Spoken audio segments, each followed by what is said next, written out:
CSO network is a coalition just for the members of the contracting team and Chamber of Commerce who may not be knowing us. It is a coalition of non-state actors who are operating in Elgeyo Marakwet County. And these are self-help groups, these are CBOs, these are faith-based organizations, groups for people living with disability, represented ably by Joseph Rono here. And our major goal is to contribute towards an accountable, transparent, and participatory governance system in our county. And we have membership across all the 20 wards of our county. So we are focused in mobilizing citizens to participate in governance issues. I believe now our public participation hearings at the ward levels, we have overwhelming numbers of people going to attend these events. So that's one of our roles. We also engage in planning and budgeting in terms of training members of the public to participate in the budget process from formulation to the last stage of the audit. Then we also do a lot of civic education and a curriculum that is developed by Uraya, where we do devolution, we train on devolution, we train on the Constitution, and we also train on issues of public participation. And in addition to that, we also conduct a number of, we conduct social accountability through community scorecards and also through social audits. These are ways of providing feedback in terms of monitoring service delivery and projects within our county to our executives so that things can be done well. So the network is hosted by 10 Integrated, whose chair is Mr. Kiptash there. And 10 Integrated being a governance institution, we also focus on environmental conservation and good governance among other issues. So we are located at Prime Time Circle office, Prime Time Circle building, formerly Teacher Circle. So that's where we are. So why are we conducting the governance roundtable? This is a culmination of the engagements that the CSOs we've been having together with the county government. We've been having a number of engagements, and finally we say, with these engagements, we said we could be having a governance roundtable where we could now be sharing what we've been experiencing across the field. And I said this one follows the first successful one, which it was a commitment by the governor that we would be having this event on a quarterly basis. And we are happy that Our Excellency the Governor has kept his word on having the same being conducted on a quarterly basis. And we cannot wait, and we cannot wait to have the next one. So we will always be looking forward to the next, and we are improving. Last time we didn't have the contractors, we didn't have the Chamber of Commerce, and today we have them. So maybe next time, Bwana Sengech, maybe we'll also be having the members of the County Assembly so that we are all together. This platform provides us an opportunity to share our experiences with the county government. We are working in the field, and this platform presents us an opportunity to share the experiences with regards to our engagements with the members of the public and also any other member of the government and also our contractors and any other person.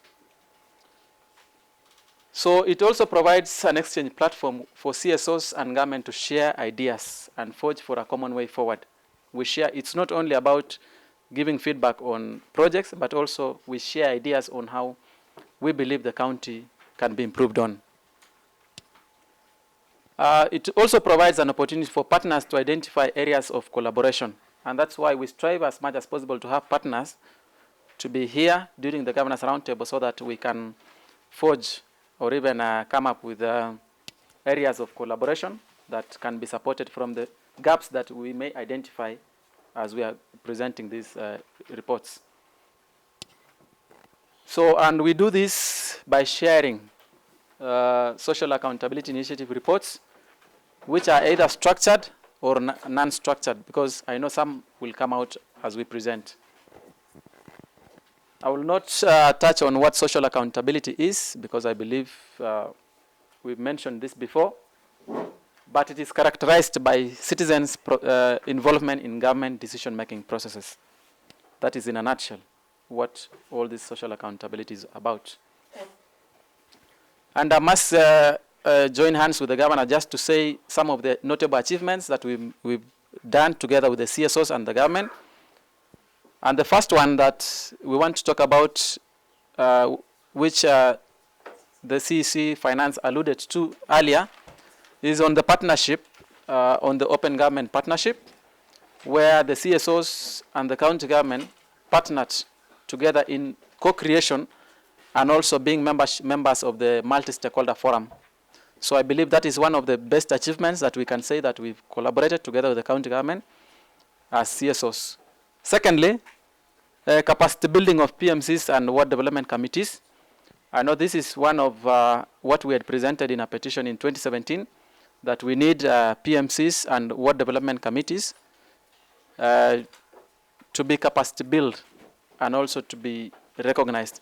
So the year 2017, 2018, 17 wards, there was training for ward development committees. So this is a notable achievement, although I will still say about the gaps in my presentation. Then also the adoption of the delegate system. It was also part of the petition that we presented, that because of the non-representation during public hearings, then we have the delegate system, which was adopted in the year as we were developing the CIDP, which was adopted, although it still has problems, which I'll still mention in the presentation. Then also the constitution of the County Budget and Economic Forum as an achievement. We are happy, and congratulations our governor. For now we have a CBEF, and members of the CSO are represented in the CBEF. Then we also have the recruitment of county civic educators. We are aware, and we know we have 4 of them, county civic educators. Although we would still say something about them, also about the gaps in having, but it is a stride towards the right direction, because we as CSOs, we've been doing civic education, and we are happy that the county government are also joining us to do civic education. But I will still say a gap as we proceed. Then the constitution of the Complaints and Compliments Committee, ably chaired by Mr. Sengech here. However, I note there that the Complaints and Compliments Committee, I believe we still have some gaps in terms of their terms of reference, in terms of office, in terms of institutionalization of the same, and many other gaps that I will give in my recommendations. Then the establishment of the county hotline, which we've now publicized, and I know if the people manning the county hotline would say, we've made a lot of calls, we've made a lot of just to have feedback, but we still need a lot of improvement on that county hotline number. And also what we are doing today, the Governors Roundtable, as an achievement, which we've now said it is going to be on a quarterly basis. So it is it's an achievement. And I'll also mention the improvements in some elements of service delivery. We have improvements. We have in Mureto Tourism and Cultural Center, which is now on the finishing stages, which is an improvement from the last time we were here. That construction had not begun, but now it is almost in completion. So it's an improvement on what we presented. We also have Kipsaina Cattle Dip that is already operational out of the social accountability that we did. We also have a number of ECDs which are done well. Congratulations to our contractors, but there are a few other ECDs in Soy South that still have problems. We can still mention in our presentation. We also have an in-dispensary maternity, which is very well constructed. It is done well. And we had a challenge in the staff quarters, which I believe through our social accountability initiatives, the staff quarters that had been done badly was demolished. And there's a very good maternity that is at an in-dispensary. So those are some of the just few achievements that we can say these engagements and the results that have come out of these engagements. Directly to the feedback that we want to present today is on the issues of, in the Department of Public Service Management and County Administration, that is on the selection and training of the ward development committees and the project management committees. As I said before, we are pleased that 17 wards allocated money for capacity building in the financial year 2017-2018. However, in a number of these wards, there was no clarity on the selection of these ward development committees. In Kapsemutua, for example, people were going for an agricultural activity, but in the long run, there was selection of PMCs. Other wards, they were handpicked, including Kaptarakwa and the rest. So we still have a challenge in those ward development committees. You ask the ward development committees, how are you elected? There's no clarity. Anasema tu niliambiwa nilipigiwa simu na chief, mwingine anasema nilipigiwa simu na ward administrator.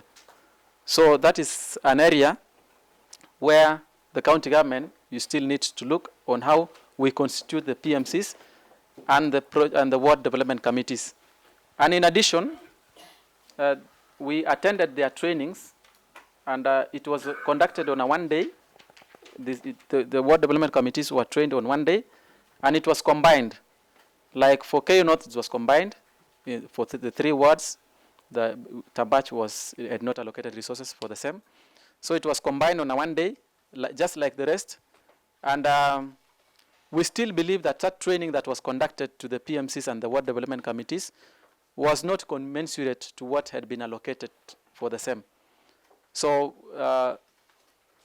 our recommendation is that maybe an audit needs to be undertaken on how the ward development committees were elected, and also we need the transparency on how the funds were used to train them, because the ward development committees are now questioning. We allocate resources, and we don't know how it goes.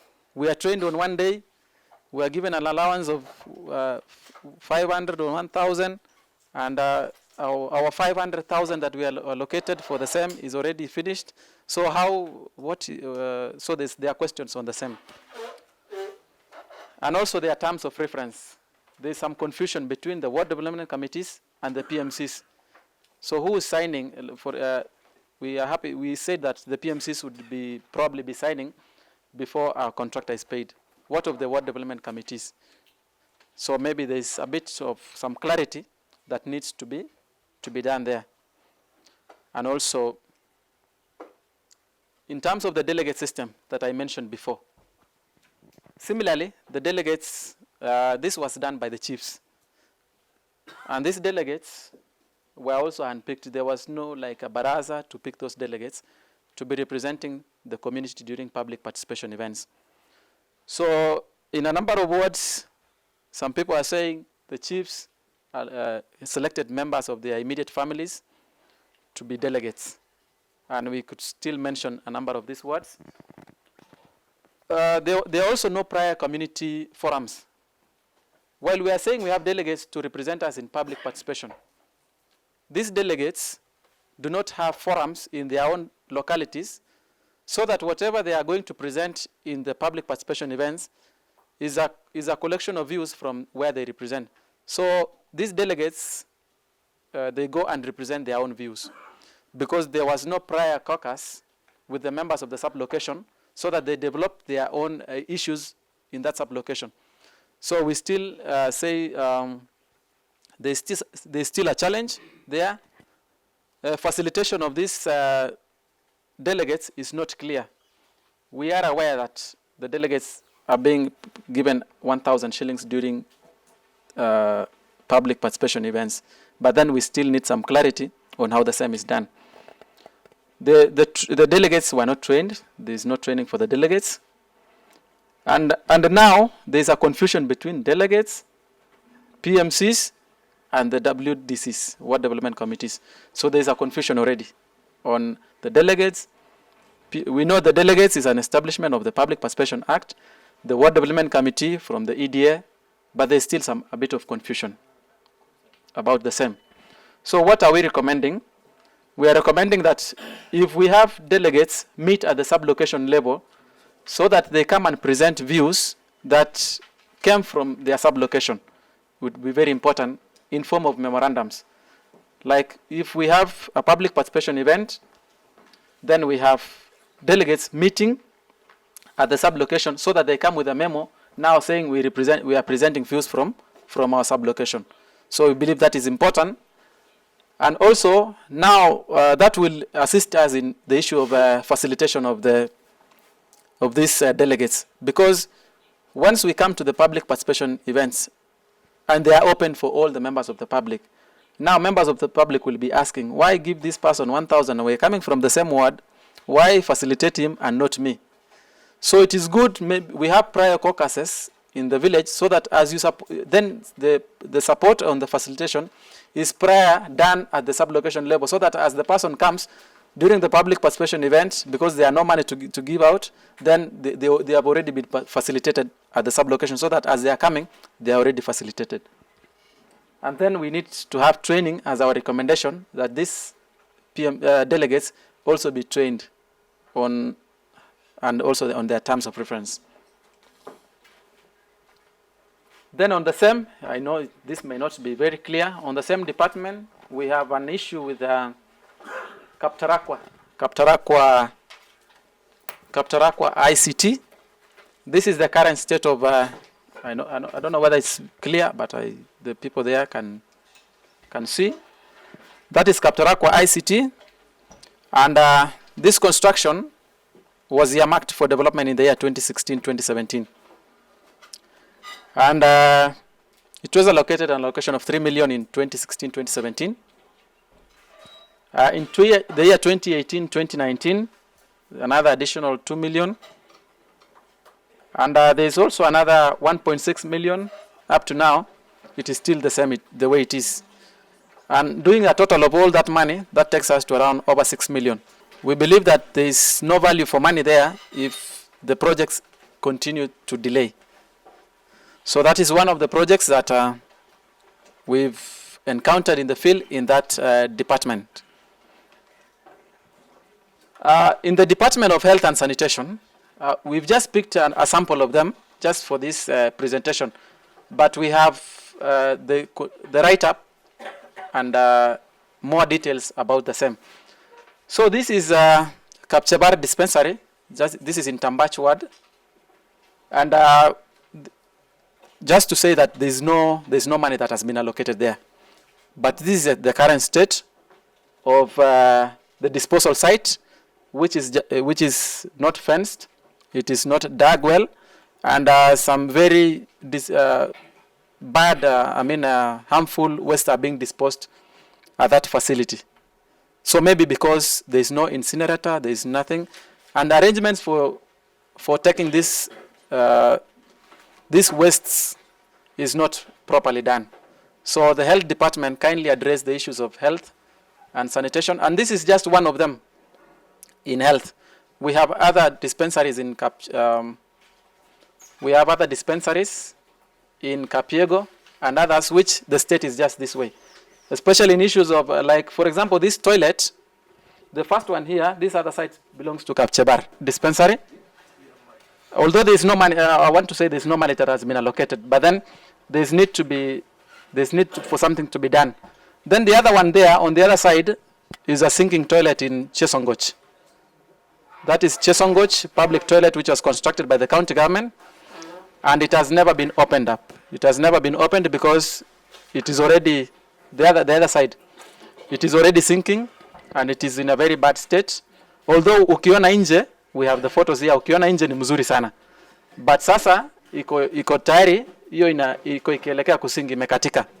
It was constructed by the county government, but the records, we could not establish the records very well because it was funded between 2013 and 2016. And the records could not be easily ascertained. So we had recommended, like for example, this one, that it needs to be closed. Even the other one, we had recommended that it needs to be demolished, the one in Chesongoch. And there's another one also in Mureto now that is also beginning to sink in Mureto tourism attraction site. As much as we are saying that it is constructed well, the site, the museum, but then the toilet is already beginning to sink before it is used. Then Still in health, this is an incinerator in Kapcharop, in Sangwer Ward. It was allocated 500,000 in the year 2017-2018. While it is complete, as you see, it's complete. It is not yet operational. There was no PMC. And we could not establish the bill of quantities, because this is a reflection of all the incinerators in our county. So this is this is an incinerator, and I said this is a reflection of all the incinerators in our county. So we want to really say that from our assessment, this may not qualify as an incinerator, but a burning chamber. So we may need to seek some clarity on what we call an incinerator in our county and what should be a burning chamber, because this is a reflection of what is in Tambach, what is in Iten, and many others. Because as we are allocating resources in our ward or in our wards, the public are now saying we want an incinerator. And if this is an incinerator, then we must say this is not the one. Then we need some improvement on the same. This is Kawapsos dispensary. It is up the hill. Kawapsos is just here in Tambach. But that is not the case, because this was constructed under money by CDF. But in the year 2018-2019, there was an allocation for money to put up, to install electricity, 100,000 in this facility. This is Kewapsos in Tambach Ward. To allocate, this need to have an electricity, because currently what is being used there, the fridge and other things are being powered by solar or gas that was donated by World Vision.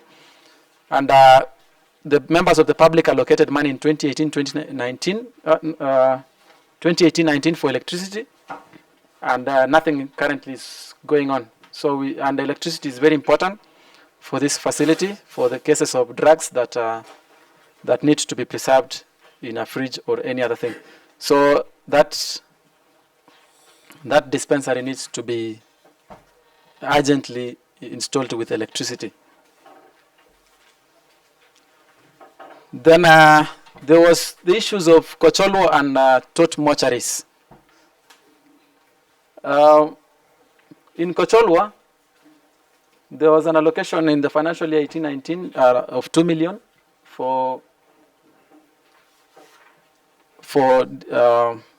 the members of the public still believe that they had proposed for a mortuary in Kocholwo. In the records, it is written upgrading of Kocholwo sub-county hospital. Then there's no clarity on what that improvement means and what the members of the community proposed, because currently there's nothing that is there. Then also in Tot, we saw an allocation of 300,000 for mortuary shed, but currently Tot has do not preserve bodies. So that is something that we may need clarity on the same also. So this is a repetition of what we had presented last time, and I'm happy. Last week we were together with a team from county government at Kaplele Footbridge in Kamareny. It is still the way it is, although there was some bit of construction pandeyo kidogo. It was allocated money in the year 2016-2017. But I must report here that there's a bit of progress, because we were together with a team from county government last week, and they agreed and they told us, they updated us that already there is a contractor. The other contractor was terminated. There's a new contractor, and the county team informed us that they are only waiting for the rains to subside and farm produce to be harvested, so that they can get access to this bridge. The social auditor from Cameroon is here and can witness to that, and the team from the county public works were there. And I must say we discussed this. And they made a commitment that by December, this bridge would be passable. That was a commitment that the county team can confirm, and also the social auditor can confirm. Then similarly, still in the Department of Roads, we had mentioned this before, Kabaringo Mtimoja DFO's Road in Kapchemuto Ward, which has allocated money in 2016, 2017, 1 million. And from 2016 up to now, that road has not been done. So kindly, the CEC to address the same. In Kapiego Ward, this is Kimaiyo, Cheptobot, Sokoyo Road, which was also allocated 1 million for maintenance in the year 2018-19, but also nothing went on in Kimaiyo, Cheptobot, Sokoyo Road in Kapiego Ward. Then we have Kipkatambach Road, and this has been this was allocated 1.5 million in the year 2016-17, and another additional 2 million in the year 2018-2019.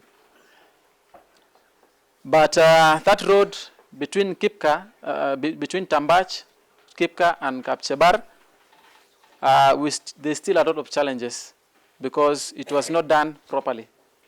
It was not done properly. Ukienda na gari ndogo sahi, hauwezi toboa kufika huko juu. And considering now, it is about 3.5 million that has been allocated to that road. So kuna mambo inataka kurekebishwa hapo, barabara itengenezwe vizuri with this allocation, because we still believe ukiangalia barabara with the allocation ambayo iliwekwa is not commensurate, because it's now 3.5 million. Then we have another road in Soy South where there was need to do drift and gabions in Molol Rokio Road. The team from Soy South can still shed light on this Molol Rokio Road and the drifts and the gabions that they had allocated money in the year 2017-2018. The bill of quantities is available, but then those drifts and gabions are not being seen. But the big U we have in our records. So that is in the Department of Roads. Then in the Department of Agriculture, Irrigation, we've just lumped up agriculture, irrigation, and livestock. We have a vehicle that went missing in 2017 after being allegedly said that it was going to be repaired in the office of the governor. So up to now, that vehicle, we have a vehicle that is Kormut Farmers Cooperative vehicle. Osman, imekuja hiyo gari? Okay. So so it is allegedly that it was repaired in the office of the governor. So bado ijerudi from 2017 hadi kwa sasa. Then also on the same, capacity building of farmers. And this also cuts across all the wards. We've been allocating money for capacity building of wakulima and also promotion of capacity. This is not only for Soy South, but across the wards we made allocations for capacity building of farmers. But the Department of Agriculture, we are happy they are here. There's been no clarity on how they select these farmers for training. Where do they take these farmers for training? What are they being trained on? What has been the impact since 2013 on training those farmers? Who are these farmers who are being trained? So, in fact, we were in the field developing memorandums, which we still ask for the year 2020-2021 to be put in the ADP. And people are saying we are not going to allocate money for training of farmers because we don't know who these farmers are. So I think that is this need for clarity there. Then we have a challenge in rehabilitation of Cheberen, Kapsisi, Kapkoi cattle dips, which I know we've mentioned this before. We had allocated it was allocated 810,000 in the year 2016-2017. And we've been following up this matter, but it has not been conclusively addressed. So this is an issue that you get answers today that do not reflect the true reflection of the community. Because you are told maybe money for Cheberen and Kapsisi and were transferred to Muno. So how was the transfer made? Muno was not rehabilitating. You are also told maybe the money were used to buy acaricides. So the acaricides, who received the acaricides, there's an issue, or it was supplied by the MP, so it is not the county government that supplied the acaricides. So there's an issue on that, on those 3 cattle dips that had been allocated money for. Currently, Cheberen is not working. Kapkoi ceased in the year, I think, 1980. So there is a challenge there. It's only Kapsisi that is currently working. Then this is the in Bugar cereal store, and this is the picture of the side of Bugar cereal store.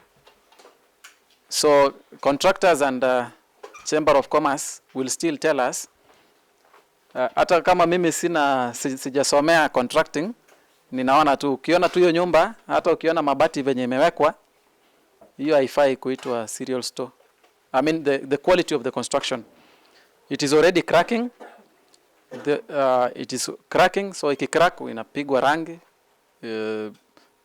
hata alignment ya mabati and so forth. So there was a lot of changes in the way it had been designed before. Even the office that is inside there cannot be said to be an office, because the way it is inawekwa, mtu ofisa na madawa ya mahindi atakuwa anakaa pamoja. So hapo kuna shida kubwa. So this one, and it has consumed over 6 million, but the records are scattered. That is what I want to report, that the records are scattered. Mara pesa ilitolewa kutoka pande hii, ikapelekwa huko, ikaongezwa, the next financial year wakaongeza. So the records are very scattered, but that is the state. Mlango iliwekwa na saizi imeanguka tena. So mlango haifunguki to that store, and the way it is constructed. So iko tu vibaya, and it is currently being used by children wakienda kucheza. But we will recommend kwamba wakiendelea kucheza huko ndani for the next 3, 4, 5 years, that can easily collapse. So this is Bukari Cereal Store in Kapchemutu Ward. Turach Water Project in Soy South, as at now, an allocation of 2.9 million has been allocated.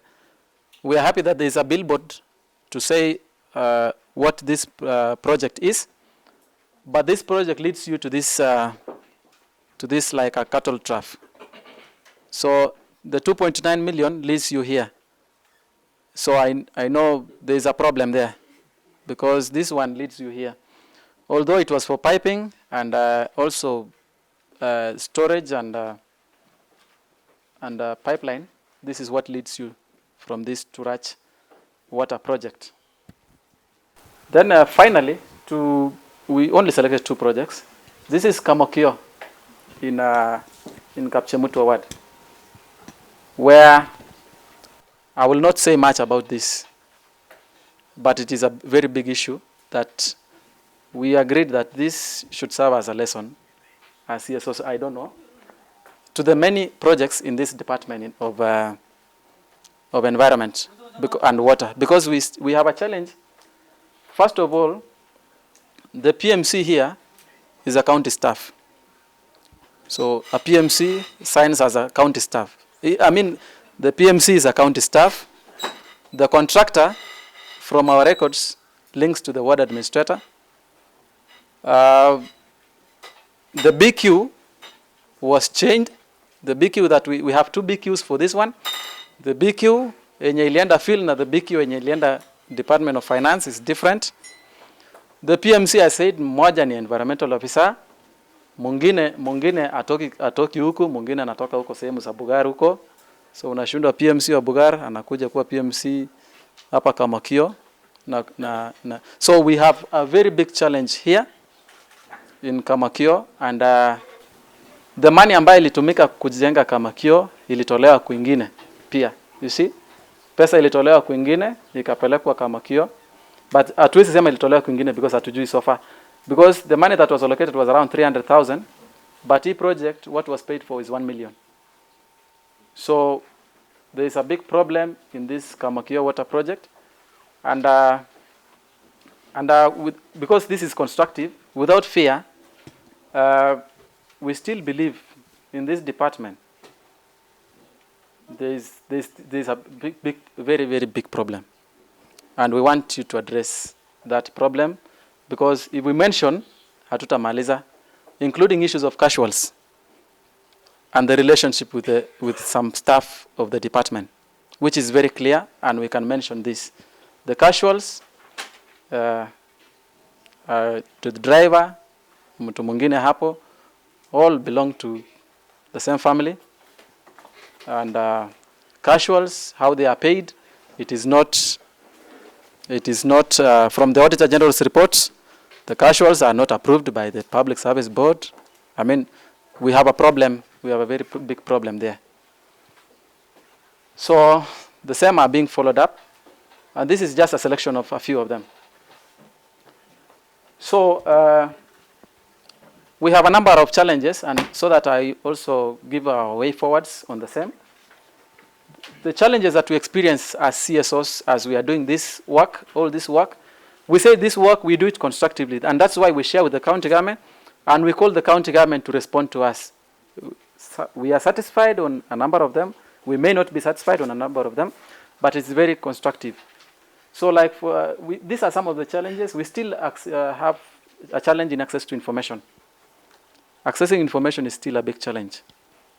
You ask for the BQ, you are taken round in circles, and finally when you get the BQ that you are presented is not the same BQ that is being used for payment. So where do we fall? Where do we get the right documents? That is the question that we've been asking ourselves. Unapata document na sio hiyo ndio ilitumika kwa malipo. So we have a challenge in accessing the documents, the right documents is a challenge. Then the poor workmanship, it has been demonstrated there. Unapata kitu inajengwa lakini bado kuna a lot of, labda simiti haikutosha, labda nini haikutosha. So kuna issue on poor workmanship. Ile feedback pia ambayo tunapokea, we are good, we are getting the feedback. But your feedback bado ijakuwa mzuri sana. Response bado ijakuwa mzuri. So it's still a challenge that we still experiencing. Then issues of cooperation.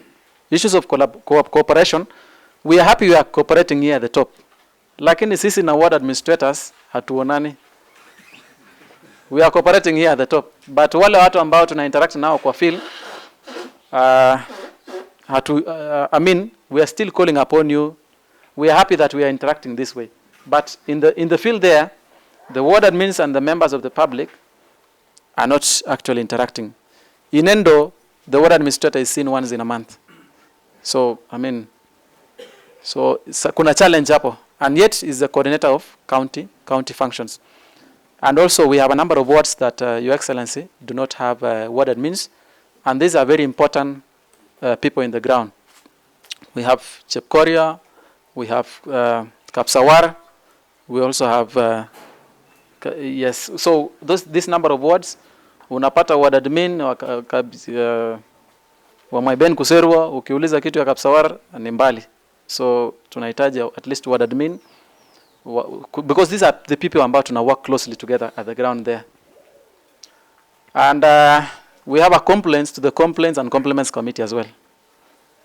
Yes, the Complaints and Compliments Committee, we have a complaint.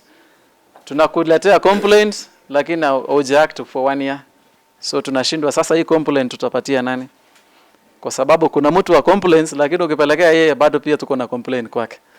So case in time, we have people who are protested about something, and it is within imekuja kwa complaints lakini bado hawajapata response. Whoever is manning, nilikuwa nimesema nitasema baadaye. we are happy that we have the county hotline. Today, mimi Ken ndio na man county hotline. Naongea na wewe unaniambia baadaye, call me tomorrow at 11 nitakurespondia. Tomorrow at 11 I call, Chemola receives. So ukimuuliza Chemola na you begin retelling the story again. Na mlikuwa mmekubaliana kwamba kesho utapata response. So unamwambia huyo because ni tofauti. Because hajasema yeye ni nani? Hajasema saa zingine huwa wasemi yeye ni nani? Ndio ana respond, ndio hata kesho umwambie nilikuwa nimeongea na mtu fulani. So kuna challenge hapo because unaambiwa nitakurespondia kesho. Kesho unapata ni mwingine. Alafu the story goes on like that. WhatsApp inakuwa muda kurespondiwa. Hata saa zingine inakuwa last scene inakuwa kitambo kidogo. So kuna challenge pia kidogo hapo. And at the same time we would recommend that this complaints and compliments committee, if possible, why don't they have an office? So that mimi naleta barua yangu najua ndio hii nimepatia yeye, because so far hiyo complaints and compliments hatujui wanakutana siku ngapi kwa mwezi ama kwa quarter, so that tuende tukutane na wao to address issues ambao tulikuwa tumetumana or something of that kind. So as at now we cannot say that office is functional as at now. This is our honest feedback, that we still believe that office is not as functional as wale ambao walikuwa nafikiria kwamba tukue na hiyo ofisi haijafanya kazi vizuri. So bado tunauliza county government, tafadhali hiyo complaints and compliments office and kamati ikuwe clear, kukuwe na timelines. If I bring a complaint today, when do I expect a feedback? Is it 2 weeks? Is it 3 months? Is it 1 week? So that ikuwe clear. Ndio nikileta complaint, because right now karibu tuseme hata hiyo call tusipige tena because credit ni yangu na sijapata majibu. So unaona pia. So ikiimproviwa maybe in future ikuwe connected, ikuwe kama Safaricom na call nikitaka kuongea na gavana kama hapo free na connectiwa direct. Yes. Because right now nitapiga simu, but of course they cannot answer. So they have to go and look for the person ambaye atajibu. So hapo kuna issue. Then these decentralized units, we are almost all the wards now tumejenga maofisi za wards. Tumejenga almost, I believe almost all the wards iko maofisi za wards. But ward admins pia hawapatikani kwa hizo ofisi. So kuna issue, kuna challenge, because ward admins lazima ukuje utafute kwa department na ule mtu wa ground inakuwa ngumu. So hapo kuna issue kidogo. And then information, because you meet a ward administrator na labda ana ile information ambayo unataka, and is the coordinator of the functions of the ward. So atakwambia ukipata ward admin anakurefer kwa CEO, ukienda kwa CEO anakurefer back to the ward admin. So hapo kuna shida. Then nilikuwa nimeongelea kuhusu PMCs and ward development committees, so sitagusia hiyo. Poor workmanship nimesema. Harassment of the members of the public by contractors or the foremen. There is some bit of harassment kwa member of public akitaka kuuliza kitu za zile inajengwa, contractor unauliza kama nani. So hiyo iko, and we are happy kwamba contractors wako hapa, because huwa tunaambia members of the community, sorry to say this, kwamba the project is yours, so you have the right to ask about anything, but you can still guide us, because we know sisi hatuna kama members of community hatuna contract na contractor, but tuko na contract na client department ambaye alipatia contractor nini kazi. So saa zingine hapo we still need some clarity, but kuna harassment kidogo kwa foremen, but contractors tunauliza pia muweke billboards kwa hizo projects zote, kwa sababu pia itakuwa mzuri, so that watu wapate clarity kwamba imejengwa na county, imejengwa na national, imejengwa na nani, ama ilikuwa mtu amejitolea. So currently project ya county mtu anaweza claim ni yake, yeye amejitolea. So we need iwekwe billboard vizuri. Delays in projects commencement. Projects do not commence in time. 2017, 2018, some of the projects have not commenced up to now. 2016, 2017, ingine haija commence. Then zingine unauliza unaambiwa it was taken up by supplementary budgets. There was a supplementary budget which is not discussed by the members of the public and it is not made public, these supplementary budgets. So hatujui ni nini ilibadilishwa. So I go with the budget, uko ground. I train the members of the public, I give them the budget, they look at the budget, they ask question, then that inasemekana kwamba hiyo ilitolewa, ilibadilishwa na supplementary. So who is this animal called supplementary? Because the members of the public want clarity kwamba kitu yetu ikishapitishwa ikuwe hivyo. Ama kama sio hivyo tuulizwe, we consult so that we are in the know. So that tusipeane budget kwamba there is a cell yard in Kapchemuto ambayo ilikuwa inafaa kujengwa 2016 2017 na kumbe ilibadilishwa and we are up to now we are still waiting for the third cell yard. Then lack of proper site handing over to contractors. Wakati we are aware kwamba contractors huwa wanaenda field wakati wa kuenda kufanya assessment kabla hawajawadiwa. Lakini wakishaawadiwa sometimes unakuta tu unapata project inasimama inaendelea. Unashindwa contractor alifanyiwa site handing over siku gani? Where are the members of the public? How was the PMC selected? Because we believe that the PMCs wakati wa hand over the project to the contractor, PMCs ndio wana receive and they also receive the project files. So there is no proper handing over of the site. And also handing over projects that are completed back to the communities. Ask question, then that inasemekana kwamba hiyo ilitolewa, ilibadilishwa na supplementary. So who is this animal called supplementary? Because the members of the public want clarity kwamba kitu yetu ikishapitishwa ikuwe hivyo. Ama kama sio hivyo tuulizwe, we consult so that we are in the know. So that tusipeane budget kwamba there is a cell yard in Kapchemuto ambayo ilikuwa inafaa kujengwa 2016 2017 na kumbe ilibadilishwa and we are up to now we are still waiting for the third cell yard. Then lack of proper site handing over to contractors. Wakati we are aware kwamba contractors huwa wanaenda field wakati wa kuenda kufanya assessment kabla hawajawadiwa. Lakini wakishaawadiwa sometimes unakuta tu unapata project inasimama inaendelea. Unashindwa contractor alifanyiwa site handing over siku gani? Where are the members of the public? How was the PMC selected? Because we believe that the PMCs wakati wa hand over the project to the contractor, PMCs ndio wana receive and they also receive the project files. So there is no proper handing over of the site. And also handing over projects that are completed back to the communities. Because we believe that once a project is done, na iseme amen, but it should also be handed over back to the community. Kwamba mulikuwa mmesema ndio hii deep imeisha, so you are now free to use. So you're handing over back to the community. We are not sure how many projects have been handed over back to the community. Hatujapata examples.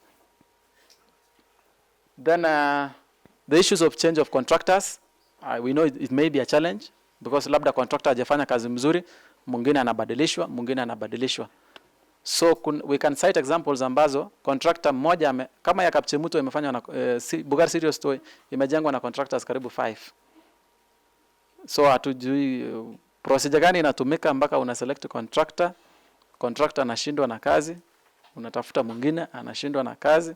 So ni nini ilikuwa imeangaliwa in the first place so that this frequent change of contractors?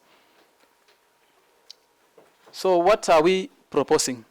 What are we proposing? Because we also, in as much as we identify problems, we also suggest solutions to this.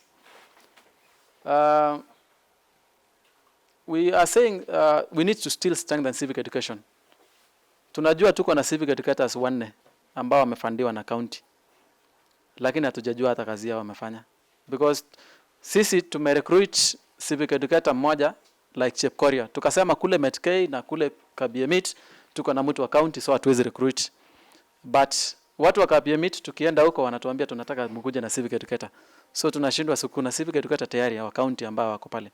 So hatujaelewana hii civic education ya county inafanywa aje? kwa sababu tumekuwa kwa field na hatujapata kushirikiana na wao wakifanya kazi. So I think that is something that needs to be addressed. Not unless tubadilishe majina isikuwe civic educators. Ikuwe kitu ingine because of course the people ambao wako field wako hapa and they can attest to that. So hata kama hakuna kwa county because tunajua pesa ni kidogo, we also know kuna partner KDSP, they can be supported vizuri so that they do civic education. But we are happy kwamba kuna progress kwamba they have already identified 4 people. But tunataka sasa wafanye kazi. Pia kuna hii maneno ya social accountability. Ndio tumekuwa tukifanya. But hakuna mahali ambapo tumeandikishana kwamba mkileta social accountability namna hii, tutafanya namna hii. So na labda gavana wetu mzuri anakubali maneno ya social accountability sahihi. Na gavana mwingine akikuja next year ama 2023 hatujui kama atakubali kusikia maneno kama hii. So we are riding now on the goodwill of the current executive. So we need to institutionalize some of these things so that whoever comes lazima apate ikifanya nini? Ikiendelea. Kama hii governance round table ni initiative mzuri. Lakini sasa gavana mwingine akichukua tuko na uhakika kwamba itaendelea. So we need to institutionalize the same. So we need to strengthen the complaints and compliments feedback. In as much as tunakucomplainia Sengech, bado tunakuombea kwamba hiyo ofisi ikuwe strengthened. Ikuwe strengthened. Kama kuna policy, kama kuna resources, kama kuna nini, ikuwe facilitated vizuri. So we still recommending kwamba ikuwe strengthened. The issues of sector working groups. We know it worked well. Tulikuwa hapa wakati wa kudevelop CIDP. Na sector working groups ilifanya vizuri. Sisi nilikuja kama na wakilisha mazingira. There's somebody else came representing mahali pengine. But wakati CIDP iliisha, ni kama hiyo sector working groups pia iliisha na hiyo CIDP. So we need hiyo sector working groups because kama kuna vitu ya health ambayo sisi tumeidentify, kama tungekuwa kwa sector working group ya health ambayo labda tunakutana quarterly basis, then we would be in a position to even say some of these things hata isifikie governor in the sector working groups. No, hiyo ilikuwa ni just by the way, but issues of revenue collection ikuwe strengthened kwa sababu huwa tunalia kwamba pesa ni kidogo. But pia governor, sorry to say this, but huwa tukisema pesa ni kidogo tunashindwa pia ati 1 billion haikutumika. So unaona pia unataka ingine na hukutumia yenye ulikuwa naye. So there is still a challenge there because you want more money but ile yenye uko naye hata Biblia hata ile kidogo uko nayo utanyang'anywa. So pia kuna issue. Then this framework for the CSOs engagement, kulikuwa na an attempt in the year 2018 mapema kwamba CSOs pia wakuwe ni recognized. I mean there was a way that we had submitted our details to the county government. So kukuwe na framework kwa sababu pia sisi kama CSOs wa Elgeyo Marakwet ambao tunafanya kazi ground, kuna wengine ambao wanatuharibia jina pia because they will say we are CSO na wametuharibia jina because what they are saying they are political, they are doing their own other things. Wengine anakuja anasema mimi ni CSO, anakuja anataka contractor ama nini. So kukiwa na hiyo framework so that the CSO knows us, you know our offices, there's a way that we work together. So that is it. Then kwa sababu sisi pia tunajiregulate, that's why we have the network na huwa tunajiadvise kwamba if you are part of the network we don't want you to do this and this and this and this. So pia sisi so that tukue in good books lazima pia tuulize county tukue na hiyo framework so that tukue tuna engage kwa njia mzuri alafu itakuwa sawa. Strengthening participatory monitoring and evaluation so that wakati we know kwamba wakati project inapewa pesa kuna pesa ya supervision. Na hiyo pesa ya supervision hatuelewi kazi yake ni nini mzuri.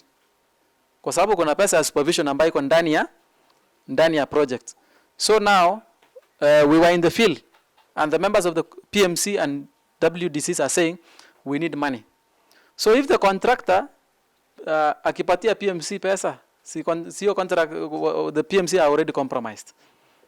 If it is so there's issues of participatory monitoring and evaluation. How do we factor in ensure kwamba contractor asilipe PMC? Kwamba there's a way the PMC are being facilitated so that isikue kwamba they are the mercy of the contractor. Then identifying measures of budget absorption. Identifying measures of budget absorption. As the way CC alikuwa amesema ama DJ alikuwa amesema kwamba we need next time hakuna roll over funds ikue nini? Ikue zero, because when you roll over funds kila mwaka then inakuwa problem. And we also like this likelihood kwamba there's going to be an apathy in terms of you call people for public participation today, they are still talking of the same things that they talked over in the year 2016. So mtu anasema hata nikienda hii public participation hakuna faida. So if we are not nini vizuri, hii public participation pia haitakuwa attended well in the near future. And then people will be aggressive. Watu watakuwa aggressive, watu wanakuwa wabaya. So ukienda kwa ground kama county, it is not that we've incited people. Hapana. It's because labda wamekuwa na apathy, wamechoka. Then we say this adherence to the public code of conduct so that maofisa at least wakuwe tu maofisa yenye tunajua yenye wanafaa kuwa maofisa. Saa zingine inakuwa ngumu kurelate na ofisa wa county, sio nyinyi mwenye mko hapa wengine. Then basi sina maneno mengine. Asante sana.